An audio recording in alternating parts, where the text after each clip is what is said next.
Kan orang lupa bahwa serangan Iran itu adalah karena negaranya diserang. Bahwa Iran saat ini posisinya jauh lebih unggul, jauh banyak diuntungkan ketimbang Amerika pada awalnya. I will live within 2 or 3 weeks dari perang ini. Saya bilang, apakah itu kemudian perangnya akan berakhir? Saya bilang, belum tentu. Amerika Serikat itu sudah pernah melakukan strategi ini dan gagal. Lalu kok diulang lagi di sini?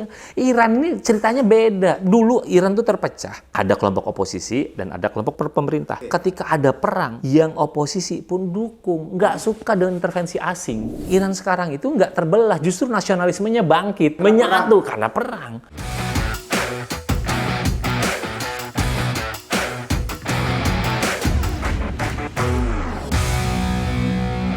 Kembali bersama saya di Abraham Samad Speak.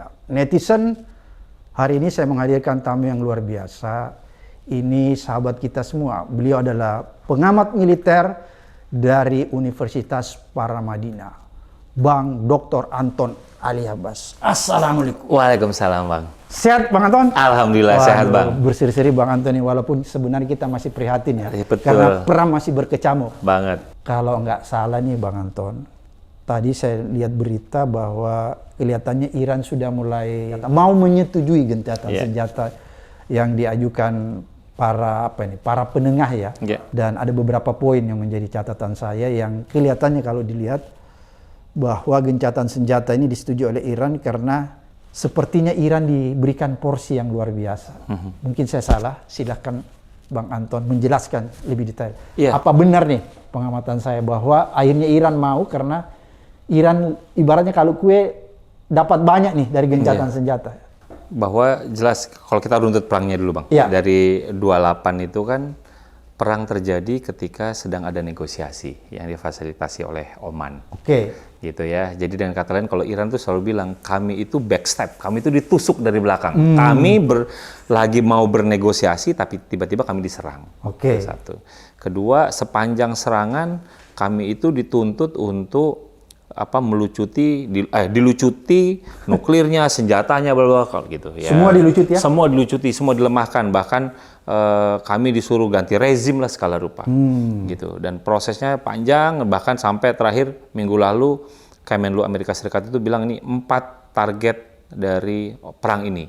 Melemahkan angkatan laut, angkatan udara, lalu menghancurkan kemampuan misilnya dan pabriknya. Apa yang kurang dari itu? Dihancurkan semuanya, infrastruktur, bahkan sampai semalam itu kan diancam akan diluluh lantakkan. Dijadikan zaman batu. Zaman batu ya kan. Padahal Amerika itu baru 1700 kan. Persia itu dari zaman kapan gitu ya kan. Iran duluan lahir. Tapi ya tadi. Tapi kemudian setelah ancaman itu nggak lama kemudian negosiasi berujung pada titik gembira setidaknya. Titik gembira bahwa ada gencatan senjata 2 minggu. Walaupun kalau bahasanya dari Pakistan itu adalah minta extended deadline. Karena kan deadline-nya itu kan harusnya tadi pagi jam 7 ataupun 7 April jam 8 malam waktu Amerika Serikat gitu. Jadi permintaannya Perdana Menteri Pakistan itu kan adalah extended deadline, dimundurkan lagi gitu dengan gencatan senjata. Dan kemudian Amerika Serikat kemudian menyambut baik presidennya, dia buat di post di sosial medianya bahwa ada ceasefire di 2 belah pihak gitu. Dan dia menganggap bahwa tadi kan 15 tuntutan Trump yang disebutkan di tanggal 24 Maret lalu itu 15, salah satu itu melucuti, pokoknya Iran tuh kalah semua. Kemudian Iran lawan dengan 5 poin awal. Saya mau untuk bernegosiasi, 1, nggak ada lagi serangan ke saya. Kedua, serangan nggak ada lagi di masa depan. 2 itu di syarat utama. Syarat ketiga baru ada bla bla bla. Gitu. Tapi rupanya kekiniannya memang kelihatan seakan-akan tuh ada pergeseran. Gitu ya. Jadi pada awalnya perang, semua opini itu banyak berada pada Amerika Serikat, yang pihak yang kuat. Karena itulah nggak heran banyak pihak itu yang mengecam Iran ketika Iran melakukan serangan retaliasi. Jadi Iran suruh berhenti, kan orang lupa bahwa serangan Iran itu adalah karena negaranya diserang. Tapi Iran yang dikecam. Respon negara-negara itu, maksud negara-negara Teluk. Nah, tapi ketika Iran mampu bertahan, tanpa sadar negara-negara lain itu kemudian posisinya melemah. Kenapa melemah? Karena kemudian untuk mengkonsolidasikan posisi awal itu nggak mudah. Kejadian misalnya ketika Bahrain mengusulkan draft resolusi PBB untuk terkait membuka Hormuz dengan menggunakan all necessary means, gitu, termasuk operasi militer, drop. Bahkan hari ini sebelum tadi gencatan senjata itu diumumkan bahwa Cina dan Rusia memveto itu, hanya gagal. Gitu. Lalu kemudian Prancis juga ikut-ikutan ya? Prancis juga kan. Prancis, tapi di sisi lain itu ada koalisi di Eropa dan juga ada Afrika dan di Amerika Latin, 40 negara itu sama-sama kemudian menolak operasi militer Untuk Selat Hormuz? Jadi operasi militer yang dilakukan oleh Amerika Serikat, serangan ini ditolak sama mereka. Mereka nggak mau jalan operasi militer. Tapi terkait Hormuz, kami mungkin akan menggunakan kekuatan militer tapi pasca perang untuk mengamankan. Mengamankan. Karena mereka takutkan misalnya ini apakah kemarin tuh ada ranjau yang dipasang, ranjau laut gitu, pengamanan itu. Tapi kami nggak mau. Kedua adalah kalau kata Presiden Prancis, kami akan bernegosiasi langsung dengan Iran. Gitu. Jadi sudah ada banyak pergeseran yang tadinya ada di kubu Amerika Serikat kemudian bergeser karena Iran mampu bertahan. Di luar dugaan. Di luar dugaan. Makanya kemudian ketika hari ini ada proposal Iran 10 dari 5 jadi 10 yang bagi saya ini kita kalau udah perang kayak gini kan nggak bijak kalau saya bilang selalu saya ditanya itu mana yang menang mana yang kalah.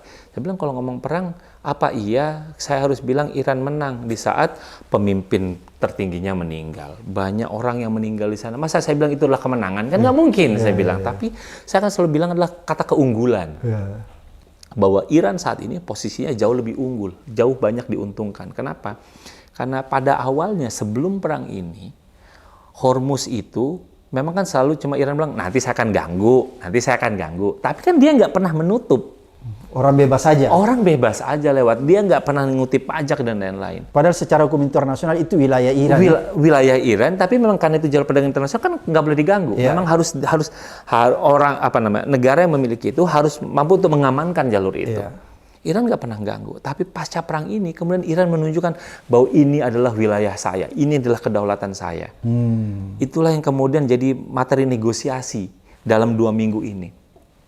Karena ada terkait soal Hormuz, gitu, bahwa mereka yang akan melintas Hormuz, karena Iran bilang bahwa semua nanti melintas Hormuz boleh, ini adalah jalur pengaman, tapi mereka harus koordinasi dengan tentara Iran. Yang itu sebelumnya nggak pernah kita dengar bahwa mereka yang lewat Hormuz itu harus koordinasi sama tentara Iran. Tapi pas gara-gara perang ini, orang kemudian, oh iya kalau mau lewat sana harus sungkem dulu sama Iran. Nah nanti ada rencana nerapin tarif lintas, walaupun itu berbagi sama Oman. Tapi kemudian ini kan kemungkinan kalau ini mungkin disepakati karena Trump sendiri kan sudah bilang ini adalah workable basis. Jadi artinya yang bisa jadi itu bisa dijalankan. Gitu. Jadi saya pikir wah ini Iran udah banyak unggul ketimbang Amerika pada awalnya. Walaupun gitu ya, walaupun saya bilang apakah kalah benar Amerika kalah total? Iya enggak juga. Karena saya selalu bilang Trump itu adalah makhluk politik. Jangan dulu Bang, mungkin ini exit plan-nya Trump untuk kehormatan dia ya? Saya setuju tuh. Gitu. Apa itu total kalah gitu ya? Karena kan dia selalu minta kan bahwa Iran tuh harus unconditional surrender. Gitu. Dan itu kan nggak pernah dilakukan oleh Iran. Tapi bagi saya ketika ini ada gencatan senjata dua pihak dan harapannya adalah ini bisa berujung pada perdamaian yang lebih permanen, bagi saya itu nanti bisa diklaim sebagai salah satu kemenangan dari Trump sendiri untuk domestik politiknya. Yang di November ya. Nanti di November. Jadi itu bisa diklaim gitu sebagai. Kenapa? Karena dia akan bilang bahwa sejak 2002 Iran itu adalah kan bagian dari evil of axis of evil gitu ya. Kan salah satu nih setan ini adalah Iran. Dia bilang pemerintah sebelum-sebelumnya nggak ada pernah yang berani berkonfrontasi langsung dengan Iran, maupun juga menandatangani perdamaian dengan Iran, kan? Jadi itu hanya saya, dan saya kayak gitu ya kan, hanya saya yang nanti mampu. Walaupun Obama Biden nggak pernah. Biden nggak pernah, kenapa? Ya sebelumnya memang ada Joint Comprehensive Plan of Action yang difasilitasi oleh PBB dan lain-lain. Itu kan bareng-bareng, nggak pernah Amerika muncul sebagai aktor sendiri. Hanya saya, Trump kan bisa busuk dada kayak gitu. Jadi bagi saya bisa jadi ini kemudian adalah salah satu exit strategi dari Trump yang menyelamatkan muka dia. Itu satu. Kedua, dan ini bisa dijadikan materi kampanye sama dia untuk bahwa dia yang kemudian menunjukkan dignity-nya Amerika Serikat. Itu yang kedua. Yang ketiga, karena dia harus mengamankan pendanaan dan banyak pendana-pendana itu berasal dari keturunan Yahudi. Ini kan juga, jadi ada 3 Trump setidaknya, walaupun ada banyak korban, ada jatuh, ya itulah cost of war, dia bilang. Tapi kan untuk keuntungan politik, apalagi menghadapi November nanti, ini 3 ini bisa jadi materi kampanye. Jadi bagaimana dia kemudian bisa mampu mengglorifikasi itu, dan saya melihatnya Trump mampu untuk itu. Trump mampu, jago banget dia untuk bersilat lidah, ya kan? Dia dapat benefit politiknya. Dapat benefit politiknya ketika itu, karena baru dia doang gitu. Jadi ketika itu 2002 disebutkan ini adalah Axis of Evil gitu, sampai kemudian ada Joint Comprehensive Plan of Action yang kemudian dia keluar 2018, tapi kemudian saya berperang tapi saya kemudian mampu melakukan perdamaian yang dengan Iran, kan kayak gitu. Itu akan bisa jadi materi.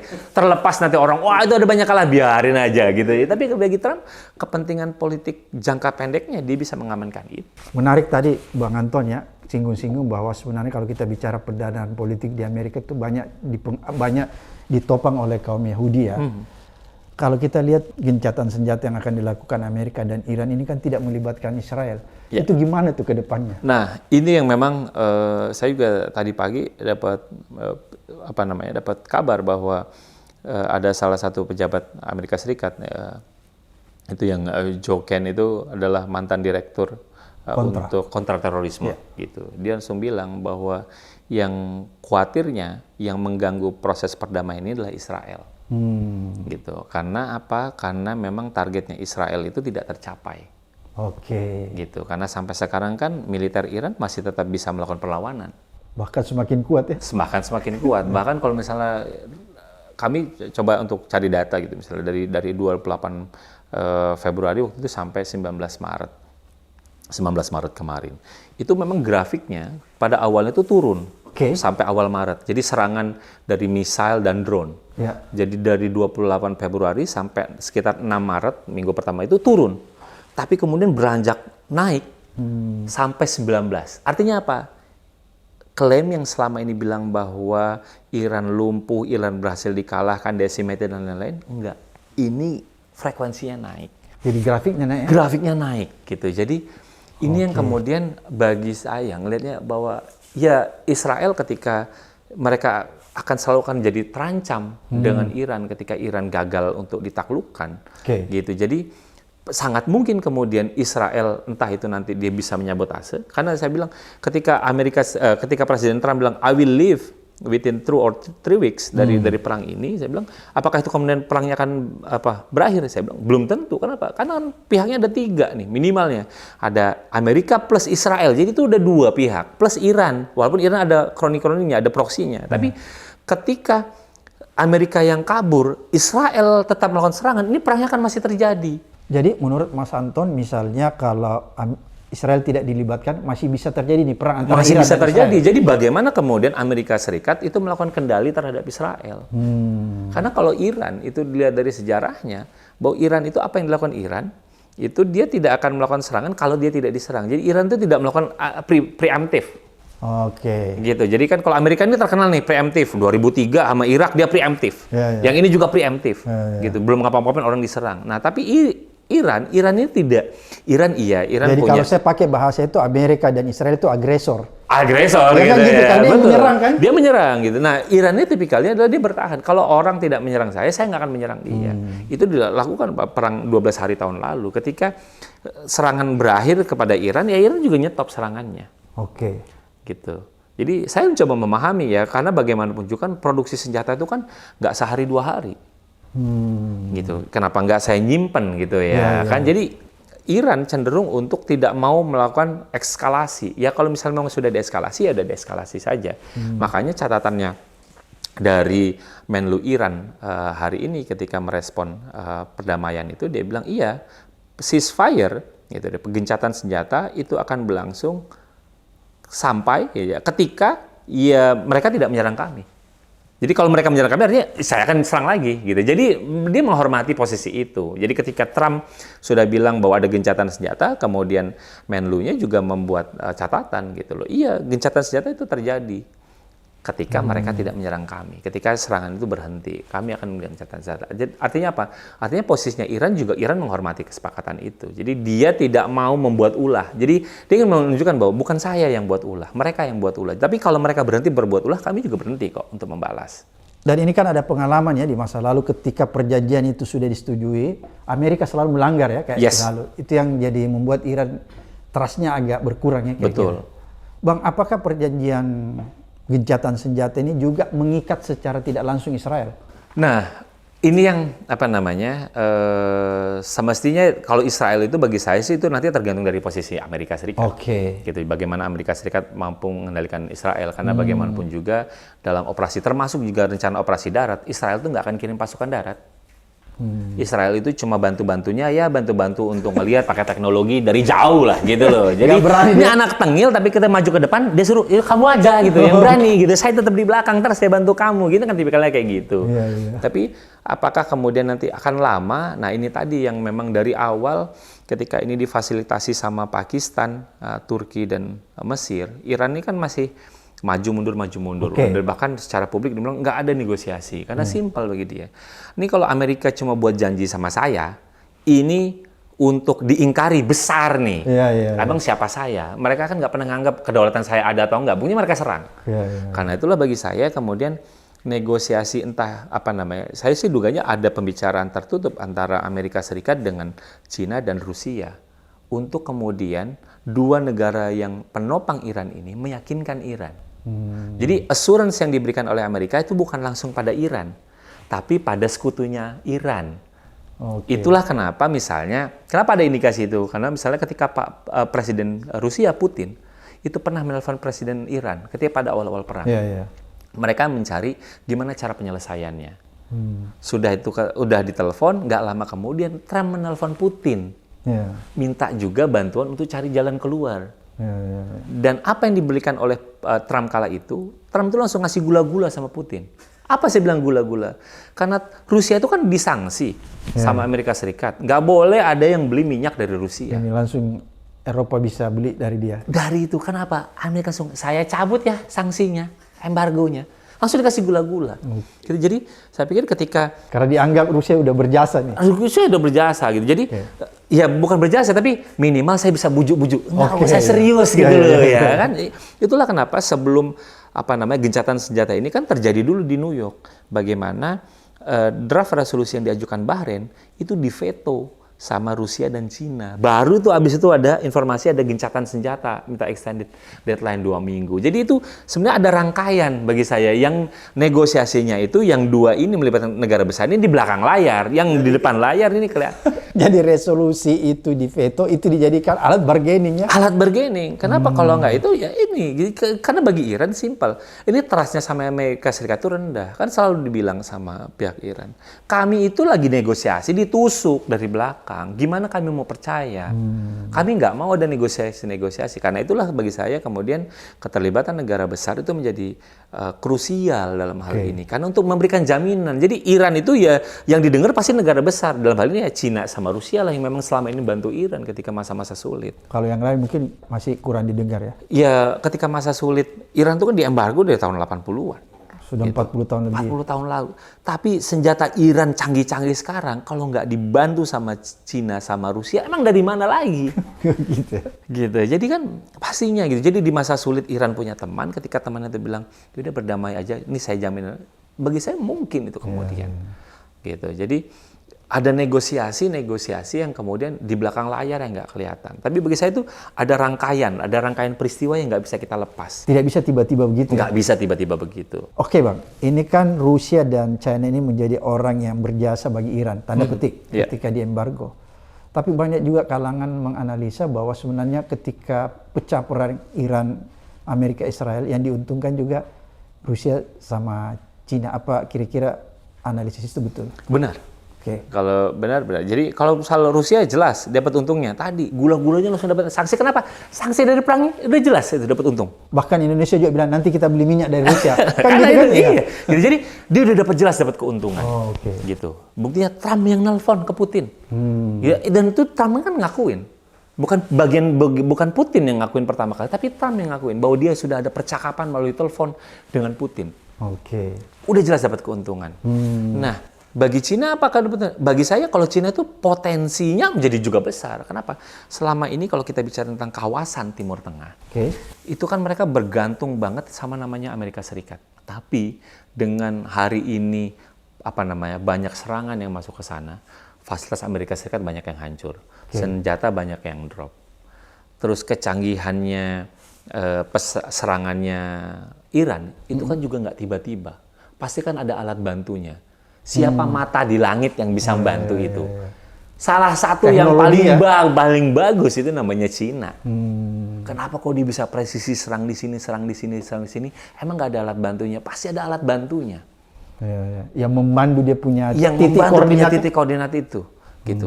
Jadi bagi saya kemudian Cina kemudian punya peluang besar untuk menggeser pendulum geopolitik yang ada di kawasan yang tadinya bergantung sama Amerika Serikat, bisa saja kemudian nanti akan melihat pada Cina. Kenapa? Satu, Cina punya hubungan dengan Iran. Kedua, posisi negara-negara Teluk ketika udah banyak melakukan intercept terhadap senjatanya Iran, itu kan makin melemah. Mau nggak mau kan mereka juga harus memperkuat diri. Mereka apa? Satu, aman dari Iran. Kedua kan harus memperkuat diri. Pilihan apa? Ya sama Cina adalah salah satu pilihan rasional. Karena Cina dekat dengan Iran. Cina dekat sama Iran, Cina kualitasnya kemudian udah terpercaya nih lihat Iran bisa bangun kayak gini. Karena bantuan Cina juga sedikit banyak. Jadi dengan kata lain, bisa saja kemudian ada pergeser yang tadinya bergantung banget sama Amerika Serikat, kemudian bisa bergeser. Kenapa? Kerjasama sama Cina kan sudah terjadi di sektor lain. Tinggal sektor militernya saja yang belum. Gitu. Jadi bisa saja kemudian itu udah sedikit geser. Kenapa? Karena tadi ngomong tentang stok untuk mengamankan diri itu kan butuh waktu. Nah, ini Cina akan bisa datang dan ini ada ininya. Saya bisa bangun komunikasi sama Iran untuk kan kayak gitu. Mau nggak mau. Nah, bagi saya itu adalah potensi keuntungan Cina. Oke, jadi berarti ada kemungkinan walaupun belum pasti ya bahwa aliansi di Timur Tengah itu bisa bergeser juga ya. Misalnya tadi nih negara-negara Teluk nih ya. Yang selama ini menjadi penopang Amerika yang ada pangkalan-pangkalan militer yang itu aliansinya bisa berubah ya? Bisa berubah, karena hancur. Ada banyak fasilitas yang hancur. Terus juga, karena kan senjata, jadi setiap roket, entah itu misal ataupun drone, itu kan dihadang sama ada interceptor namanya.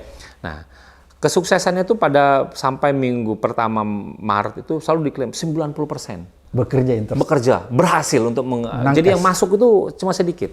Tapi jangan lupa, itu secara klaim memang benar. Tapi kalau kita tidak hati-hati, klaimnya menjadi mislead. Kenapa? Karena satu serangan itu harus dihadapi oleh 2-5 intercept. Jadi kalau hari ini serangannya 500, bukan lagi penangkisnya 500, tapi kali 2 atau sampai kali 5. Jadi itu jadi high cost ya? Bukan high cost, stoknya itu jadi menipis. Makanya harus didatangkan dari tempat lain. Dari Korea apa ya? Nah, macam-macam. Korea ingin menjual juga gitu. Jadi intercept itu nggak 1 lawan 1, 1 lawan 2, 1 lawan 3, 1 lawan... Jadi bisa dibayangkan waktu itu sudah ada yang menghitung misalnya pada sampai di awal Maret itu serangan gitu ada 500 serangan dari Iran itu dihitung, ini minimalnya adalah yang digunakan intercept 1.200. Tapi kalau 1.200 itu artinya ada yang mengkalkulasi itu sekitar sudah 30-40% stok intercept yang dipakai. Itu pada awal-awal perang. Nah, kan ini sampai sekarang kita dari skala kita bisa bayangkan bagaimana ada penurunan stok pertahanan. Sementara produksinya itu butuh waktu, nggak bisa seminggu 2 minggu. Mau nggak mau, gitu ya kan. Jadi berarti Bang Anton ingin katakan begini, kalau Iran memperpanjang perang ini, kewalahan nih Amerika. Jadi tidak hanya Amerika Serikat. Jadi perang ini berakhir sekalipun dalam waktu 2 minggu misalnya perang ini berakhir, kerentanan di kawasan Timur Tengah itu terjadi. Kenapa? Karena interceptnya mereka berkurang banyak interceptornya. Semakin mudah ditembus ya? Semakin mudah ditembus. Air dome-nya Israel aja bisa, yang tempat lain juga sama gitu. Jadi ada kekhawatiran, jadi ada vulnerabilitas yang tinggi.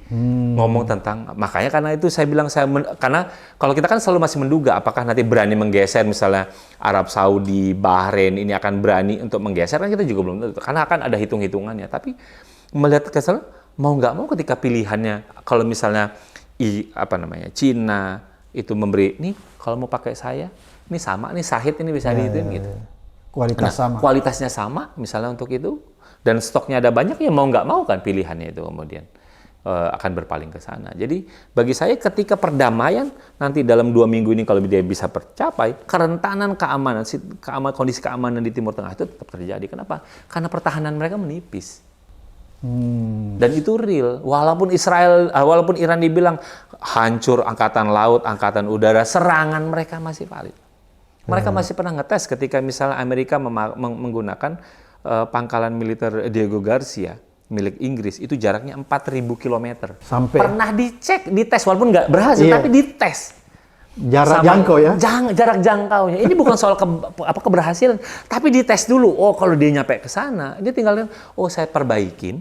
Nanti saya akan bisa meledakkan ke sana. Kan itu kan jauh lebih fantastis 4.000 kilo. Jadi kalau sudah yang jarak menengah, rudal-rudal jelajahnya sudah dicoba. Mereka sudah pakai yang yang dianggap kayak bom klaster, yang pecahnya bukan di bawah, di atas. Pecahnya di atas gitu ya. Semakin sulit tuh Jadi semakin sulit interceptnya tersebar ya. Karena tersebar gitu. Nah, ini Diego Garcia udah dicoba walaupun belum berhasil misalnya. Tapi itu kan adalah kalau ngomong tentang perang itu kan adalah ruang untuk kita kemudian memperbaiki kemampuan militernya.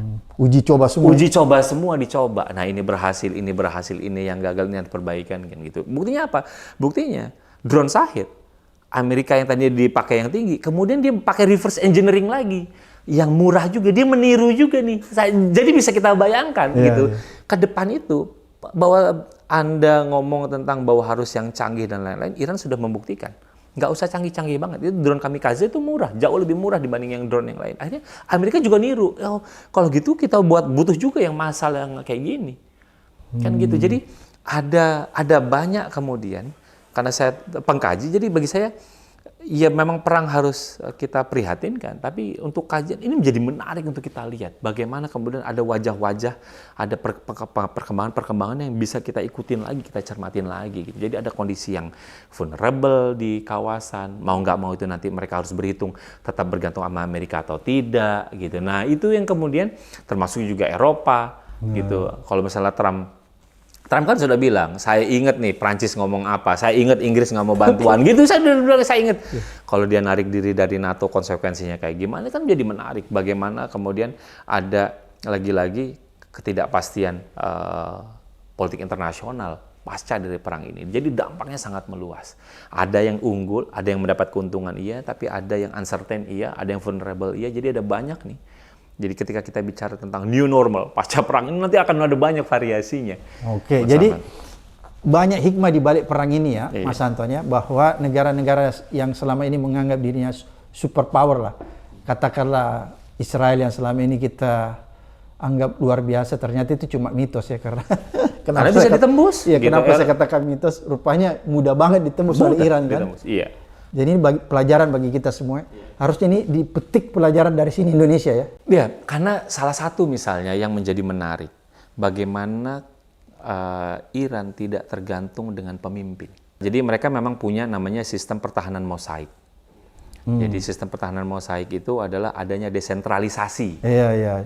Terdesentralisasi. Tidak sentralisasi. Okay. Jadi kalau figur satu mati, ada lapis. Jadi mereka tuh bahkan disebutkan ada nyimpennya 4 lapis. Lapisan pemimpin. Jadi kalau ini meninggal, ini yang bisa ngambil. Jadi dan itu setiap perlawanan gitu, medan-medan laga itu bisa melancarkan serangan sendiri.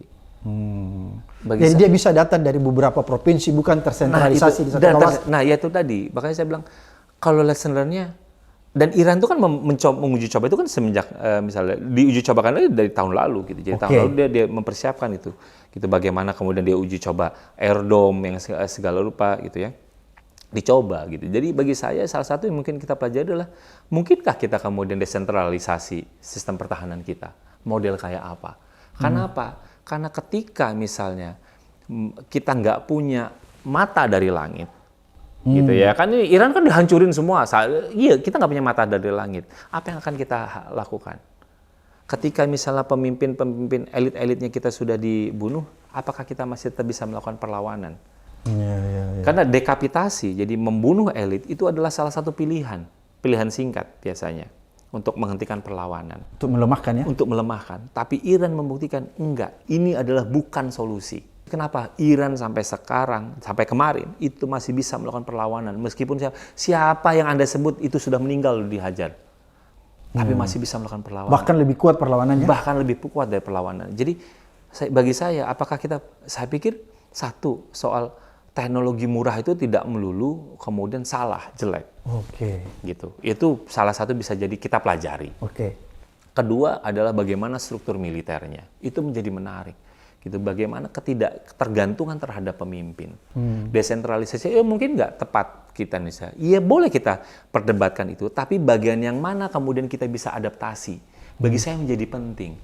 Gitu, bagaimana, karena kan militer itu selalu sentralisasi. Itu karakternya militer itu selalu sentralisasi. Tapi kemudian ada perlawanan desentralisasi yang kemudian itu bisa bertahan. Padahal yang dihadapin itu negara paling kuat di dunia. Dia mampu untuk melakukan pertahanan, bisa membuat kocar-kacir, gitu. Pertahanan mereka belum mampu belum berani berkalkulasi. Jadi mereka belum exercise untuk bahwa kami akan serangan darat. Iya, mereka nggak berani serangan sampai ini hanya berdamai, gitu, sampai ada gencatan senjata. Mereka beraninya dari jarak jauh untuk melumpuhkan musuh dan itu nggak lumpuh-lumpuh.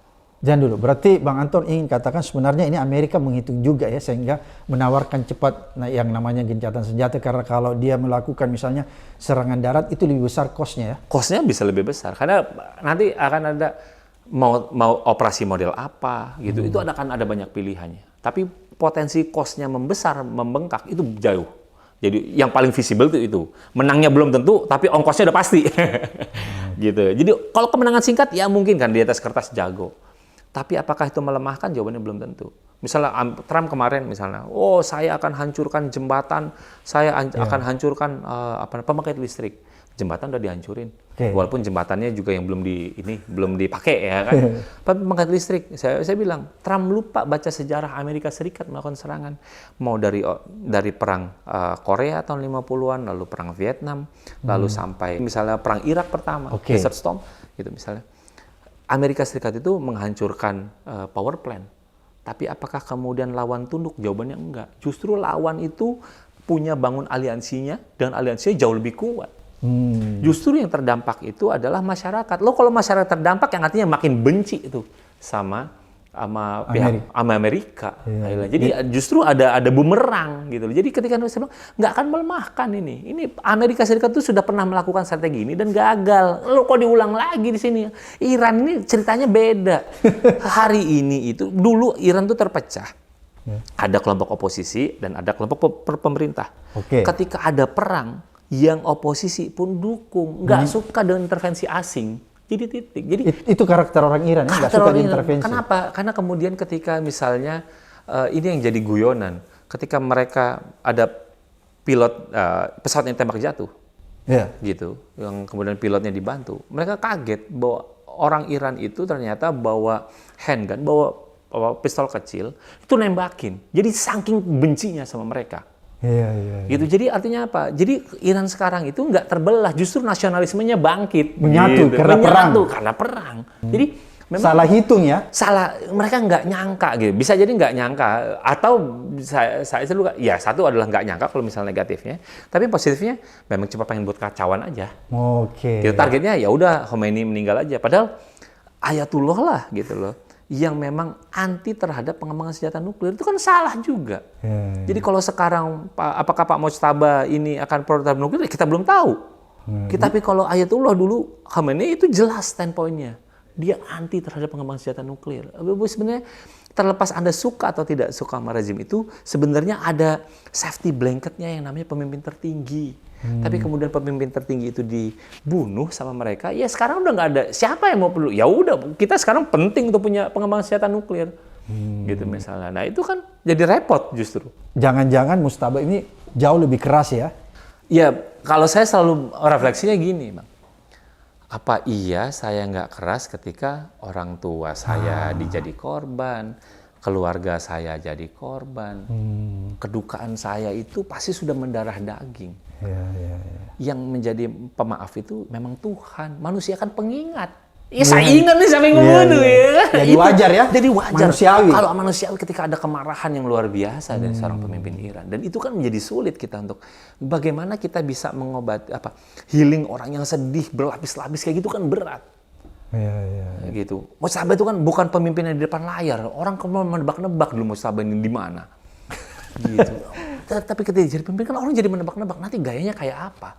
Tapi ketika dia punya kesedihan yang mendalam, kedukaan yang mendalam, saya juga nggak bisa ngebayangin kalau misalnya dia kemudian keras. Saya bisa memahami dia kalau kemudian dia akan menjadi orang yang keras, gitu. Ya, dia dukanya banyak sekali, gitu loh.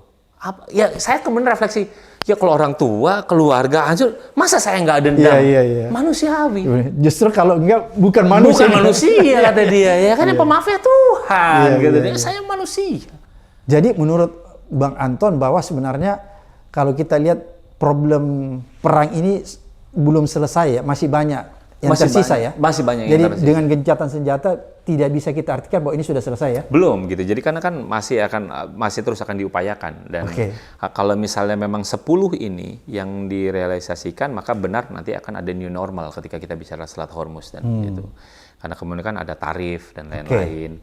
Lalu juga ada jaminan dan lain-lain. Tentu saja bagaimana nanti sikap Israel juga kan kita akan tunggu. Gitu. Ini Israel mau komentar apa?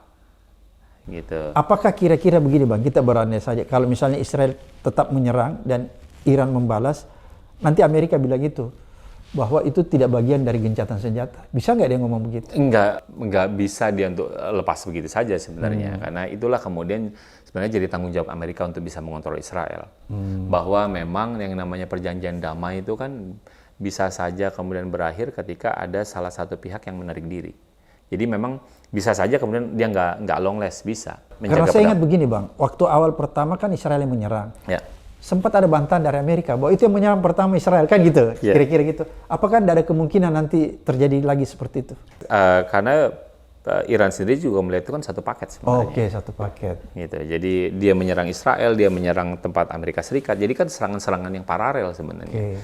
Walaupun juga misalnya bagi proksinya Iran itu memang khususnya adalah menyerang Israel. Gitu. Jadi kayak Hezbollah, Houthi gitu itu kan langsung menyerang Israel. Tapi yang menyerang ke target-target di negara-negara Teluk itu kan langsung dari Iran. Jadi bisa saja gencatan senjata ini dipatuhi Israel, tidak terjadi serangan antara Israel dan Iran, tapi serangan Israel terhadap Hizbullah masih berlangsung di Lebanon. Bisa jadi, karena itu bukan paketnya. Itu bukan paket. Bukan paketnya. Walaupun Iran memasukkan di situ bahwa perang di regional juga harus berhenti. Iran juga masukkan situ. Jadi dalam 10 poin itu Iran memasukkan situ. Nah, tapi apakah 10 poin itu yang sekarang jadi bahan negosiasi itu akan disepakati atau tidak? Nah, itu yang belum tentu. Karena memang ada salah satu klausul perang regional. Jadi dalam hal ini adalah Hezbollah dengan Israel. Gitu. Jadi perang regionalnya juga minta dihentikan. Gitu. Jadi itu juga yang salah satu yang ditekankan oleh Iran. Gitu, perang regional. Itu dalam konteks ini ya perang regional itu pasti tentang antara Hizbullah dengan... Ya, karena saya ingat pernah ada usulan dari Iran bahwa kalau kita ingin melakukan gencatan senjata maka Hizbullah harus dilibatkan. Saya ingat pernah ada pernyataan Iran begitu, kalaupun ada perdamaian Hizbullah juga harus dilibatkan. Oleh karena itu menurut saya dengan adanya gencatan senjata, apakah ini juga secara otomatis menjadi tugas Iran untuk menyetop Hizbullah untuk melakukan serangan? Iya, jadi kan sebenarnya kalau Hizbullah sama Iran itu koordinasinya jauh lebih baik ya. Ada lebih mudah ya? Lebih mudah gitu. Tapi yang nggak mudah itu adalah bagaimana Israel ke Hizbullah. Karena ini dua entitas ini itu juga menjadi rumit juga nih. Jadi Hezbollah itu juga pengen menghapus Israel dari muka bumi. Israel juga demikian ke Hezbollah gitu, ya kan? Tapi di perdamaian ini itu Iran memasukkan proposal perdamaian ini harus juga menghapus perang-perang yang ada di regional. Salah satunya adalah di Lebanon Selatan gitu. Jadi ini memang nggak mudah, makanya. Ini adalah proses yang nggak mudah gitu, tapi saya nggak tahu nanti apakah itu nanti kemudian misalnya yang bagian itu di drop gitu misalnya kan mungkin saja karena yang penting kan adalah kan tentu bagi Iran itu adalah dua syarat utamanya. Satu adalah tidak ada serangan ke dia lagi. Dari Amerika. Dari Amerika, dari Israel nggak ada serangan ke Iran. Kedua, tidak ada lagi serangan di masa depan. Kan assurance-nya 2 itu yang utama. Iya. Gitu ya kan. Itu intinya ya? Intinya itu. Oke. Gitu. Yang ketiga baru dia bicara ngomong tentang Hormuz. Lalu ngomong tentang pendanaan. Oke. Jadi Hormuz dia dijamin, tapi ada biaya tol gitu. Kan karena itu pilihannya ada satu, dia bilang dia minta biaya reparasi. Ya, jadi biaya tol itu untuk mengganti ya kerugian gitu. Karena pastinya karena Iran juga mintanya pencabutan sanksi. Pencabutan semua sanksi itu harus dicabut. Lalu misalnya dana yang dibukukan harus dicairkan lagi gitu ya kan, aset-aset gitu. Jadi Iran, Amerika tahu. Jadi itu kan Amerika kalau saya ngeliat gelagatnya Trump nggak mau tahu tuh. Waktu kasus Hormuz gitu, Inggris butuh minyak, ambil sendiri di Hormuz. Kami nggak ada butuhnya, gitu kan? Artinya apa?